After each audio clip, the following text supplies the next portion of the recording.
Y nosotros seguimos aquí en esta casa, en Radio Realejos, con más temas de la actualidad. Lo que se trata es eso, desde esta casa como servicio público, informarles, entretenerles, como siempre les digo, en este programa de Magazine. Y eso es lo que queremos, que ustedes allá donde se encuentren, bien en la radio de toda la vida, porque ya llevamos ahora en mayo, pues 32 años emitiendo desde este municipio de Los Realejos con esa función de servicio público. Y luego pues miren, con las grandes tecnologías, pues hoy si uno se pierde todo esto, están los podcasts y a cualquier hora a la carta pues nos pueden ustedes escuchar y rescatar incluso entrevistas de hace un montón de tiempo para detrás, que siempre están alojadas ahí, pero es que también los pueden estar viendo, porque antes no nos veían las caras, hoy ya, como dice aquel, y dice mi compañero Isidro Pérez, nos ven el hocico, porque aquí tenemos las cámaras, y eso también es muy importante a través del canal de YouTube de Radio Realejo, y luego pues en todas esas redes sociales, Facebook y demás, que pueden seguirnos, y para nosotros pues un orgullo y un placer que vayamos dando otro pasito más y que nos vean pues todo lo que hacemos desde los estudios de esta casa. Hoy nos encontramos precisamente en este Magazine Norte desde este estudio número 2 de Radio Realejo. Y aquí tengo enfrente pues a nuestro invitado. Él se llama Lope Afonso, en su día fue alcalde de Puerto de la Cruz y también fue viene de ser en su época cuando dejó la alcaldía, pues estuvo como vicepresidente del Cabildo Insular de Tenerife. Hombre, él no se va a enfadar conmigo porque fue breve, porque al final pues no cumplió su mandato. Pero ahora nos viene como candidato a la presidencia del Cabildo Insular por su formación política, que es el Partido Popular. López, un saludo, muy buenas, ¿qué tal? ¿Cómo estamos? Muy buenas, José Manuel. Francamente bien, muy contento de estar aquí con ustedes. Siempre es un placer estar en esta casa, hablar con los oyentes, porque sé que son muy interactivos y que participan mucho de los programas que se emiten desde esta casa. Y por tanto, siempre es un placer poder compartir un ratito de actualidad sobre lo que acontece en Tenerife y particularmente en esta vertiente norte de la isla. Hombre, bromeando un poco, antes le decía yo a López, como estaba en el cargo de alcalde del Puerto de la Cruz, que el coche venía solo hasta la radio, porque de Puerto de la Cruz a los estudios de Radio Realejos, cuando venía como alcalde y se sentaba aquí justo en donde hoy nos encontramos, o en el estudio número 1 de esta casa, pues que el coche venía solo ya, o sea que no se ha perdido esa carretera, ¿no? Ni la costumbre, porque es verdad que todo el mundo sabe que el valle prácticamente se ha convertido en una unidad geográfica. Apenas las fronteras sirven para delimitar cuestiones administrativas, pero que muchos vecinos de un municipio hacen vida en el otro o tienen familia en el tercero, y al final esto se ha convertido con el paso del tiempo todos, ¿no? En una gran familia, la del Valle de la Orotava, efectivamente. Bueno, uno dice, ¿y qué es de la vida de Lope Afonso? Porque estuvo ahí en el municipio de Puerto de la Cruz, estando creo que en las dos facetas, ¿no? De alcalde y también como concejal, aunque luego pues llegó esa presentación también para el Cabildo Insular de Tenerife, ¿no? Así fue. A finales del año 2018 el partido me plantea ya que le gustaría que sondeara la posibilidad de que también asumiera el reto de encabezar la candidatura al Cabildo de Tenerife. Pero un orgullo, ¿no? Porque en aquel momento, para una persona joven y de un municipio, hombre, no estamos hablando, y con todos mis respetos al resto, pero estamos hablando de una ciudad, como estamos aquí en el Valle, con bastante número de habitantes, que le hayan designado para un cargo superior, y es como un paso más en política, ¿no? Así me lo tomé yo, y efectivamente era una responsabilidad grandísima, pero también un orgullo porque en cierto modo venía a respaldar la gestión que veníamos haciendo en el Ayuntamiento del Puerto de la Cruz. Daba la oportunidad de tener la posibilidad de ser presidente del Cabildo y seguir también haciendo política desde allí para el norte y para el puerto en particular. Me lo tomé como eso, como una posibilidad de seguir mejorando las prestaciones con las que este norte de la isla tiene que seguir creciendo y recuperando posiciones que prácticamente yo creo que estaremos de acuerdo todos los que nos puedan estar escuchando en este momento. El norte necesita de apoyo, ha quedado relegado en muchos aspectos, se ha ido inversión en otros aspectos a otras zonas de la isla, y ya va siendo hora de que se recupere lo que también por derecho el norte demanda y genera al mismo tiempo. A ver, como los dos nos gusta el deporte, le voy a poner el ejemplo digamos que uno cuida la cantera, mima la cantera, y los ayuntamientos son los más cercanos al ciudadano. Entonces, el estar en un municipio que se vive mucho la política también, y que se conocen los entresijos de un municipio de a pie, tiene uno como más rodado luego para subir y afrontar otros cargos superiores. O sea que ese entrenamiento, por decirlo de alguna forma, entre comillas, deportivamente hablando, le ha servido para ir poquito a poco ampliando los aspectos un poco más de la isla, ¿no? Porque antes se miraba un poco lo que era el municipio, ¿no? Es un buen símil, efectivamente.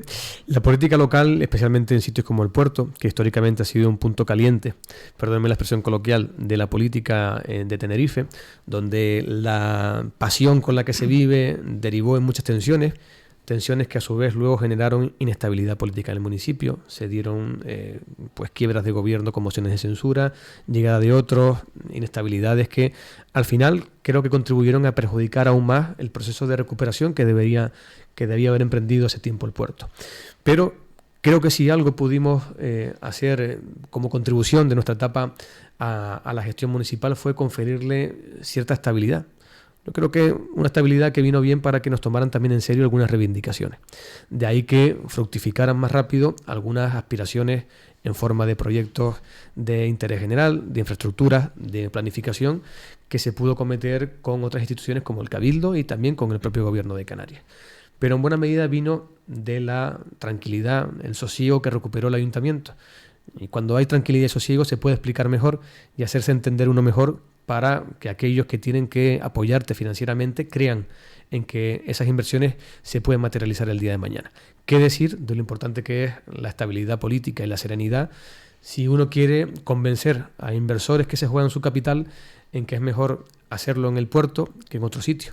Y por tanto, de ese bagaje, de ese rodaje que supuso la gestión en un sitio convulso como el puerto, creo que he sacado enseñanzas que puedo aplicar a la política insular, que también lamentablemente ha venido acusando en estos últimos años cierta tensión que creo que no favorece en nada que Tenerife mantenga en algunos aspectos el papel de liderazgo que ha mantenido y en otros lo recupere, porque creo que sí lo ha perdido en detrimento de otras islas como Gran Canaria, que sí ha asumido en esos ámbitos ese liderazgo, que creo que Tenerife está en capacidad y en posición de recuperar, porque objetivamente hablando, desprovistos de la pasión con la que puedo hablar cuando hablo de nuestra isla.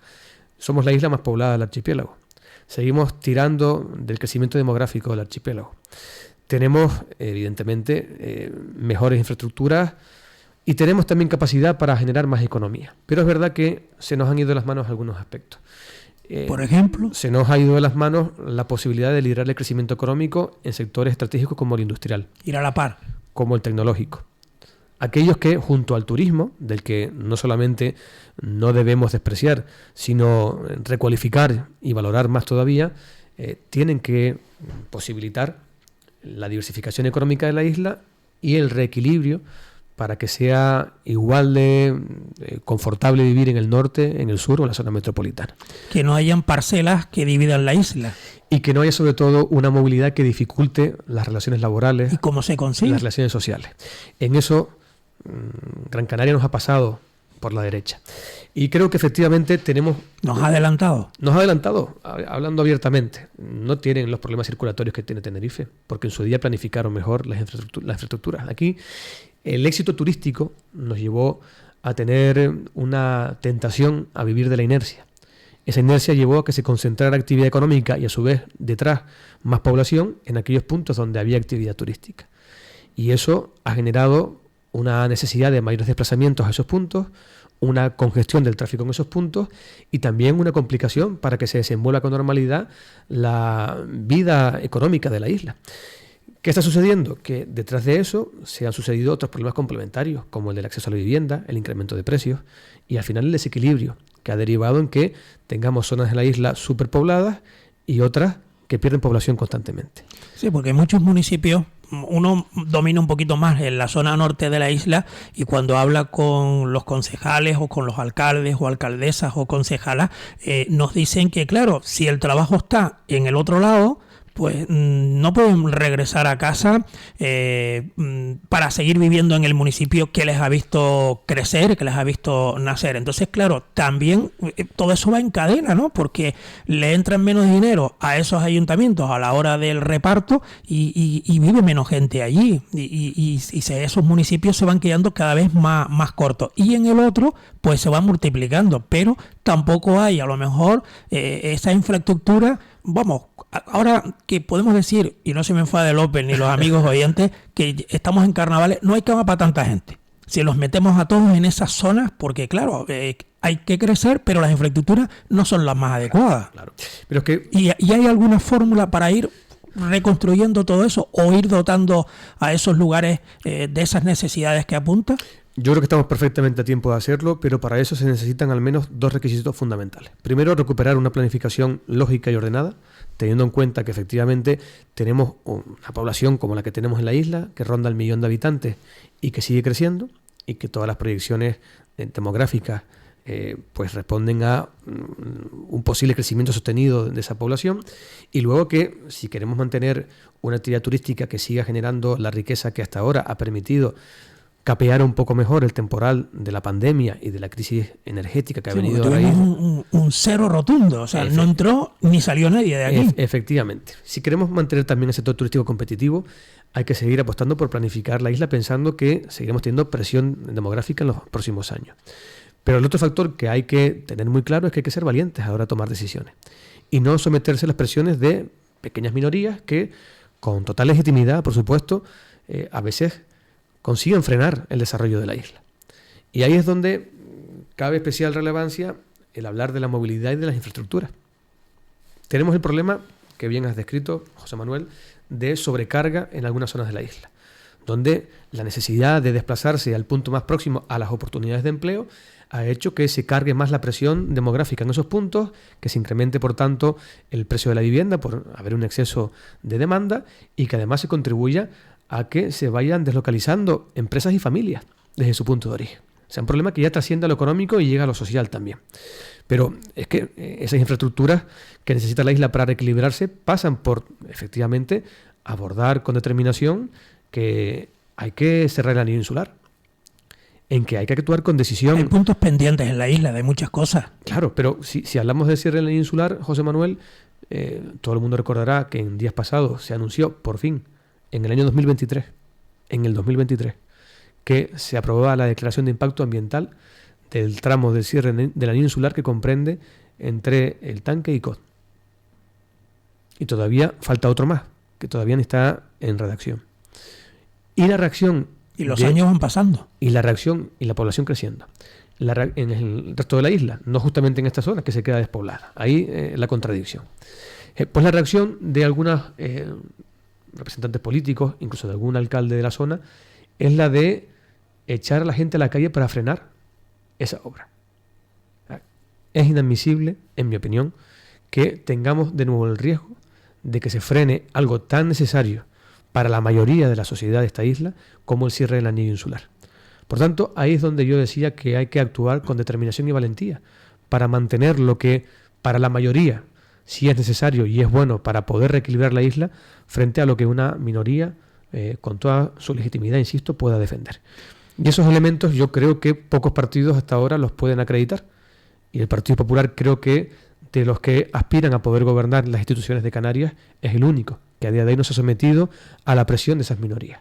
Otros gobernando en este mandato y otros gobernando en anteriores han demostrado que se han plegado a esa presión por miedo a no obtener el rédito político adecuado.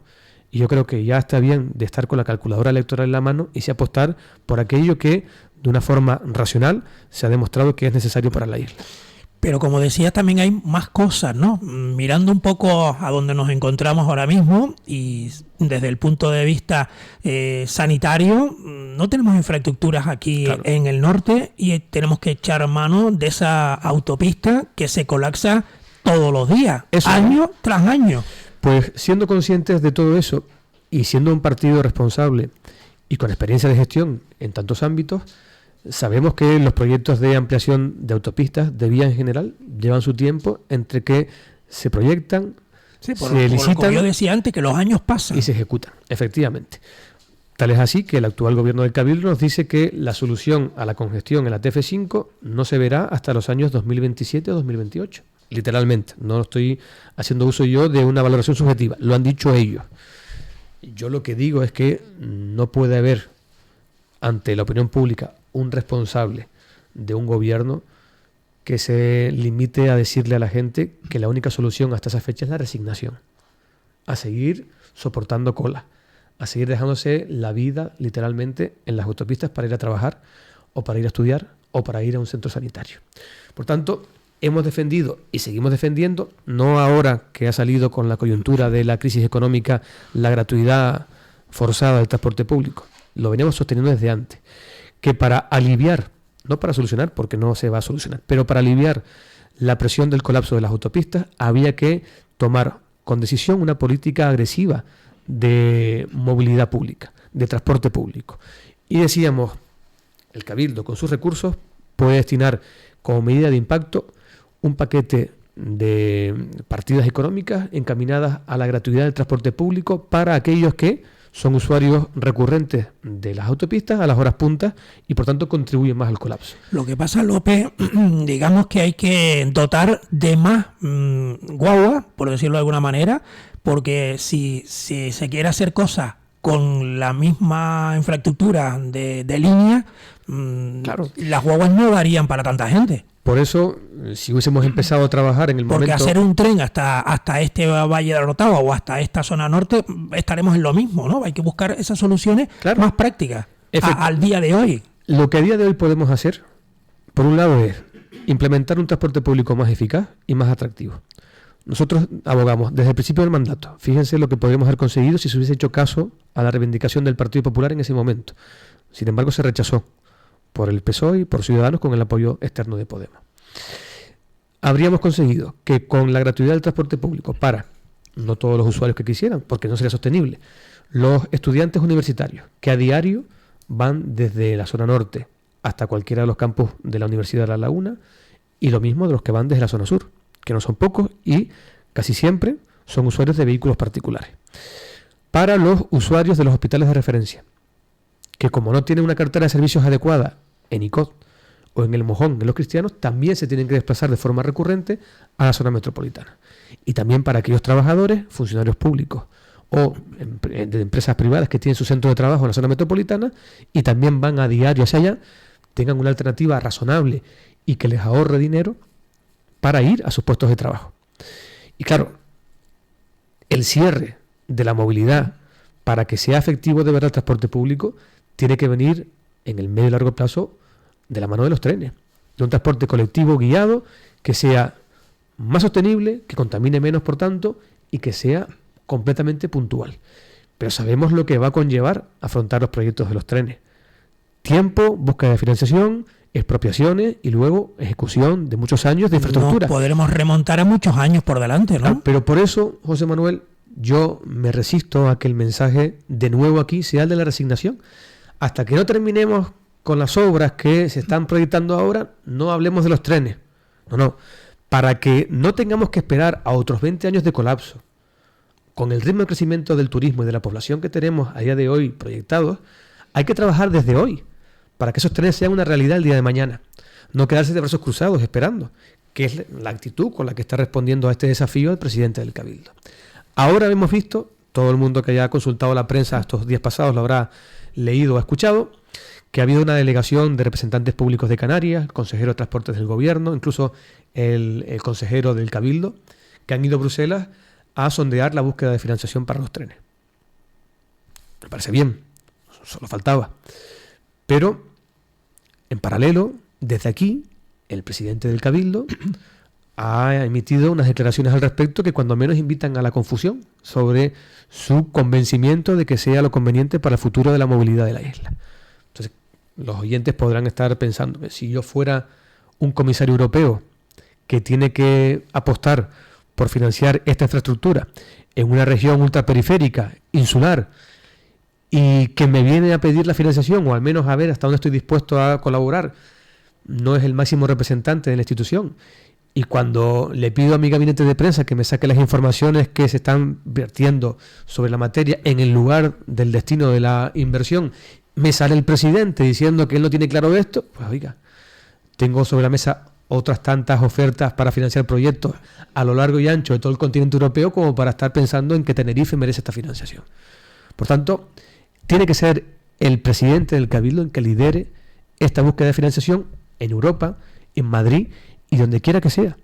Pero hay que actuar ya y con convicción, no esperar a que venga sola la financiación, no esperar al año 27 y 28 en que ojalá puedan estar ya en servicio los nuevos tramos de vía para empezar a ir a planificar el tren. Hay que empezar desde ahora en paralelo a esas medidas y también a la que decía antes del estímulo de la movilidad pública para mitigar, mientras tanto, esta situación tan grave y tan grotesca como que llevemos más de 25 años, todos los tinerfeños, especialmente los que salimos casi a diario, como es mi caso de aquí del norte, tirados una media de 2 horas en la carretera.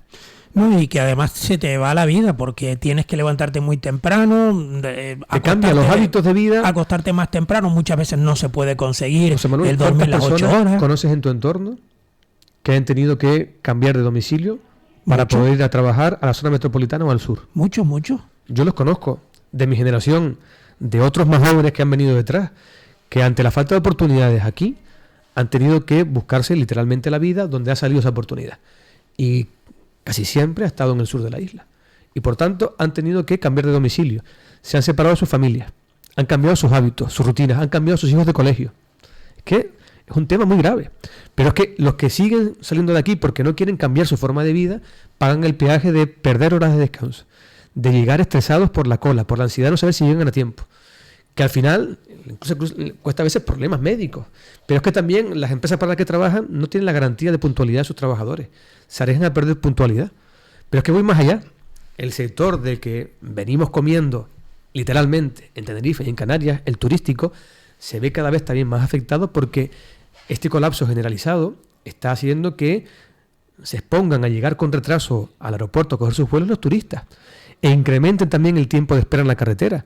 Le incrementen, por tanto, los transfers de desplazamiento de sus hoteles al aeropuerto. Y al final, en resumen, pierden tiempo efectivo de sus vacaciones por estar tirados en las carreteras, lo que motiva quejas en los hoteles de los clientes, quejas de la turoperación, que viendo esas dificultades y viendo lo que ofrecen otros competidores, aprieta también el margen de beneficio que dejan aquí de su gestión turística. Por tanto, está redundando también en el sector que nos da los puestos de trabajo a día de hoy. O sea, estamos contribuyendo con esto al colapso social y económico de Tenerife. Es complicado, ¿no? Pero como siempre decimos, y además siendo exalcalde de una ciudad importante como es el Puerto de la Cruz, es cuando se te sientan y piden pues una reunión con el alcalde para exponerle a lo mejor los problemas de cualquier índole, ¿no? Del municipio, por no citar ninguno. Lo que quieren es buscar una solución. El vecino lo que pide es eso, buscar algo. Pero claro, la isla es como está. ¿Qué respuesta le podemos dar a los ciudadanos ante este colapso? ¿Qué es lo que están viendo en este mandato? La bronca continua. Un gobierno que se ha articulado con un pacto inestable, que por un lado no tiene claro hasta dónde puede llegar a la hora de planificar las infraestructuras importantes, porque tenía un socio externo hasta hace pocas fechas, que era Podemos, que le anteponía su programa ideológico. Aquí no se puede hablar de infraestructuras portuarias, no a Fonsalía, el puerto de Puerto de la Cruz al cajón, no a el puerto de Granadilla, no al gas como energía de transición, no a los trenes, no al circuito del motor. Esa ha sido la dinámica del mandato. Y por otra parte, el presidente ganando tiempo, reprochándole al partido anterior, que ahora hablaremos de eso, a Coalición Canaria, que por culpa de ellos no han salido los proyectos y yo los estoy revisando para que sean viables de verdad. Obviando que con Coalición Canaria, quien gobernó estos últimos 8 años, me refiero 8 años antes del inicio de este mandato, es el propio Partido Socialista que ahora encabeza el gobierno del Cabildo. Por eso decía al principio que el único partido que no está lastrado por esta dinámica de reproches y de ineficacia es el Partido Popular, quien puede ofrecer un mensaje de responsabilidad y de seriedad que facilite con vocación de utilidad el acuerdo y que invite a los ciudadanos a pensar que pueden recuperar la confianza en la política para salir de este colapso generalizado que tiene la isla. Es una alternativa que se presente como esa alternativa útil. Ejemplo claro, acuerdo para aprobar los presupuestos del Cabildo para este año. Hay quien pensaba que, por motivos ideológicos, el PP no iba a apoyar a un gobierno encabezado por el PSOE. Y el PP lo que ha hecho es un ejercicio de responsabilidad para con la isla, porque de no haber presupuestos, decaerían automáticamente transferencias que necesitan muchas entidades públicas y privadas. Sería para seguir funcionando. Caos, ¿no? Hubiese sido un caos, ¿no? Un caos completo que solo se podría recomponer hasta al menos finales del mes de marzo. Con lo cual ya con las elecciones a la vuelta de la esquina, en la práctica harían que no hubiera ejecución de esos presupuestos.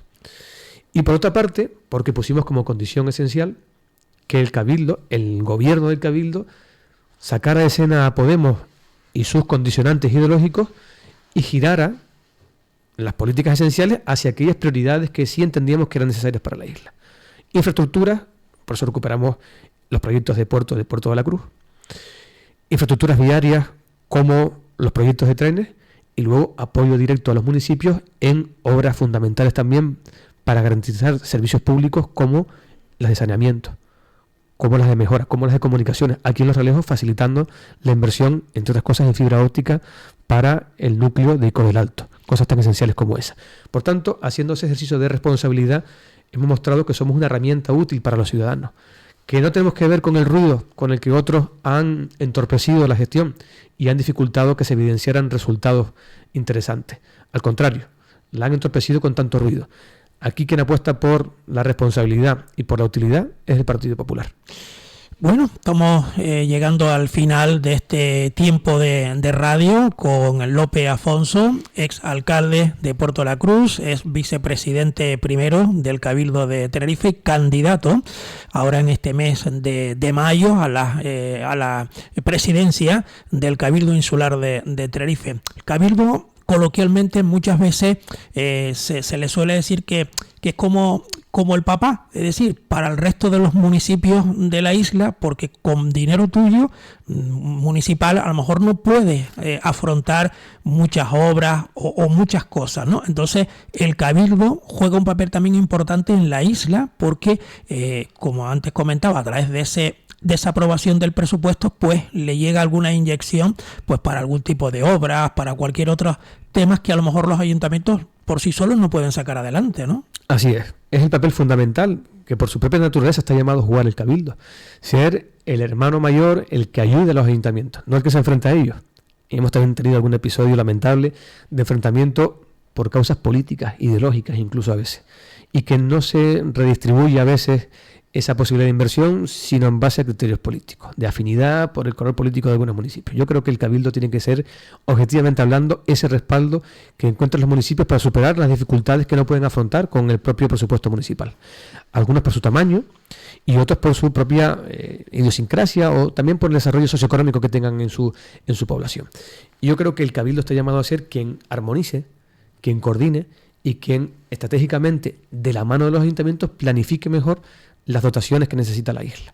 Por eso decíamos antes que de haber tenido en su momento una planificación ordenada y consciente del crecimiento que se venía encima, hoy no tendríamos que hablar, lamentablemente, de problemas tan graves como el del colapso de la movilidad o la falta de una cartera de servicios adecuados en los hospitales que estaban llamados a ser de segundo nivel en el norte y sur de la isla, que todavía no lo son. Por tanto, de las cosas esenciales. Hablamos de la economía, de la sanidad, de los derechos al final de los trabajadores, del empleo, de las cosas esenciales.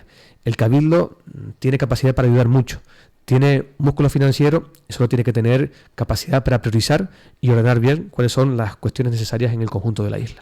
Mirando ya casi a este norte de la isla, antes comentaba, y siendo alcalde de Puerto de la Cruz, pues sabe mucho lo que tenemos aquí en el norte. Si miramos a esa ventana dedicada al mar, ese puerto llegará algún día, porque ya muchos ya no saben, porque como tantas promesas y promesas, muchos se ha hablado, muchos titulares han salido, pero estamos en el 2023 y el Puerto de la Cruz sigue sin ese tan ansiado muelle que puede significar también mucho para la economía de esta zona norte de la isla.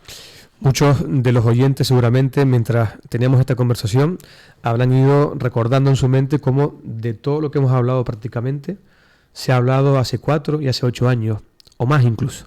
Es decir, el noqueo de la gestión de la gestión insular y regional ha sido tal que todavía seguimos hablando de los mismos problemas. Y eso yo creo que es grave, después de haber pasado tantos años. Por tanto, sí creo en el proyecto del Puerto de la Cruz, del muelle del Puerto de la Cruz. Creo tanto que puedo decir abiertamente que el periodo donde más se trabajó en él y se llegó más lejos fue en el pasado mandato, entre el 15 y el 19. Lamentablemente, con los cambios de gobierno que se sucedieron a nivel local e insular, se abandonó completamente ese proyecto. De buenas a primeras se metió en un cajón y nadie ha escuchado hablar de él. Lo hemos vuelto a rescatar desde el Partido Popular a través de esta aprobación del presupuesto del Cabildo para 2023, porque fue una de las condiciones que antepusimos. Que con financiación del Cabildo, que hasta ahora había sido en el pasado mandato y tiene que seguir siendo quien lidere el proyecto, quien sea su promotor formal, llegarán más recursos. Primero, para actualizar los proyectos que por esta dejadez pues han perdido vigencia desde el punto de vista técnico y económico, y hay que actualizar al contexto presente. Y a partir de ahí, sin solución ya de continuidad, volver a la fase en que se quedó paralizado para poder otra vez ponerlo. Estaba ya muy cerca.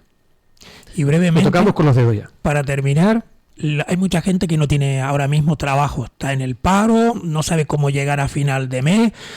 Sé que mucha gente toca en muchas puertas, pero el mundo se le viene encima y hay que afrontar esa realidad. Esa realidad se puede solventar o se puede paliar, al menos de forma inicial, reactivando económicamente Tenerife, teniendo infraestructuras, teniendo inversiones públicas, y para eso hay un elemento de referencia que hasta ahora no se ha sabido aprovechar. La llegada de fondos europeos de recuperación no ha llegado todavía a la economía real, por la ineficacia de la administración nacional, regional e insular. Por tanto, con el impulso a esos proyectos que están dentro del programa de fondos de recuperación, también podremos agilizar que a través de la construcción, los sectores dependientes de ella, se reactive la economía, se mantenga el pulso a la actividad turística que también mueve el empleo en el sector de la restauración y en el comercial, y que es unido a la planificación correcta de los recursos también energéticos, nos permite tener una isla que recupere posibilidades de empleo en todos los sectores. Pero luego depende de que haya un impulso decidido de la administración y no esperar a que las cosas pasen por sí mismas. Le agradezco este ratito de radio aquí en esta casa, en Radio Realejos, y en este programa de Magazine Norte, a Lope Alfonso, exalcalde de Puerto de la Cruz, es vicepresidente primero del Cabildo Insular de Tenerife, candidato en estas próximas elecciones, en mayo, al Cabildo de Tenerife, a su presidencia. Se nos quedan cosas, volveremos otro día seguramente a tener algún otro diálogo en esta casa, así que le agradezco el desplazamiento y sé que tiene una agenda muy digamos apretada, pero como siempre, un millón de gracias por acercarse hasta aquí, hasta nuestros estudios. Siempre es un placer poder departir contigo y estar en esta casa y poder seguir comentando la actualidad de esta vertiente norte tan querida de la isla. Muchas gracias, hasta la próxima. A ustedes, placer. Seguimos ahora con otros temas de la actualidad.